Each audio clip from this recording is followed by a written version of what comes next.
সুধী দর্শক আসসালামু আলাইকুম।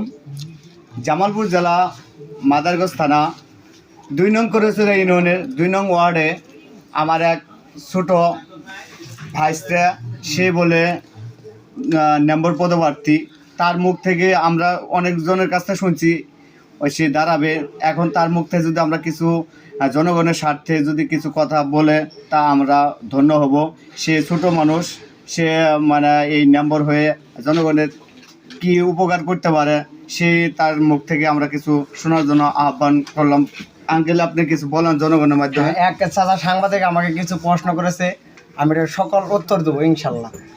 আপনারা গত 17টি বছর এবং 17 থেকে 20 বছরের মধ্যে অনেক নম্বর চেয়ারম্যান আপনারা সবাই বানিয়েছেন, কিন্তু তারা ভোটের আগে আপনাদের সকলের খোঁজ খবর নিয়েছে। ভোটে ইলেকশনে পার হওয়ার পরে কিন্তু আপনাদের কারোরই খোঁজ খবর নেয় নাই।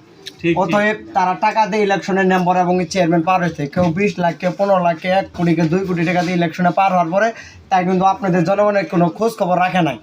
কারণ যে কোনো নামের জন্য, যে কোনো স্লিপের জন্য সাধারণ জনগণ যাই মনে করেন দিন আনি দিনকাল চলে না, অভাব ব্যক্তি কাছ থেকে 500, 1000, 2000, 5000 পর্যন্ত একটা নামের টাকা নেয়।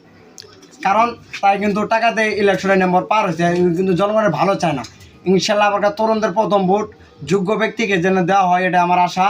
এবং কিছু দিলে আমার ইলেকশন আল্লাহর রহমতে আপনাদের দেওয়া ভালোবাসা পার হতে পারে ইনশাল্লাহ। আমার সর্বোচ্চ শক্তি দিয়ে আমি জনগণের পাশে কাজ করে দেবো ইনশাল্লাহ। আমার অর্থ সম্পদ নাই, কিন্তু আমি শরীরের সর্বশক্তি দিয়ে ইনশাল্লাহ আজ তো আছি, আগামী দিনও থাকবো ইনশাল্লাহ। সব সময় জনগণের পাশে থাকবো, এটাই আমার আশা।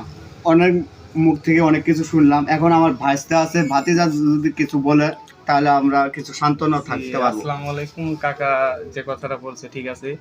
তো ছোট ভাই নিমন মেম্বার ইলেকশন করবে। তো আমার একটা কথাই, তরুণের প্রথম ভোট নের পক্ষে হোক। হ্যাঁ, ছোট মানুষ যেহেতু, সে যদি এলাকার উন্নয়ন করতে পারে তাহলে তাকে ভোট দেওয়া যায় আমার মতে আর কি। ধন্যবাদ সবাই। ধন্যবাদ সবাইকে। সুন্দর নম্বর প্রার্থী, অবশ্যই আপনারা ভোট দেওয়ার জন্য সবাই আগ্রহী করবেন, সে যেন নম্বর প্রার্থী করতে পারে এবং জয়লাভ করতে পারে। এই আশা ব্যর্থ রেখে আমি আমার এই ভিডিওটি শেষ করলাম। সবাই একটু পাশে থাকবেন, ভোট দেওয়ার জন্য চেষ্টা করবেন।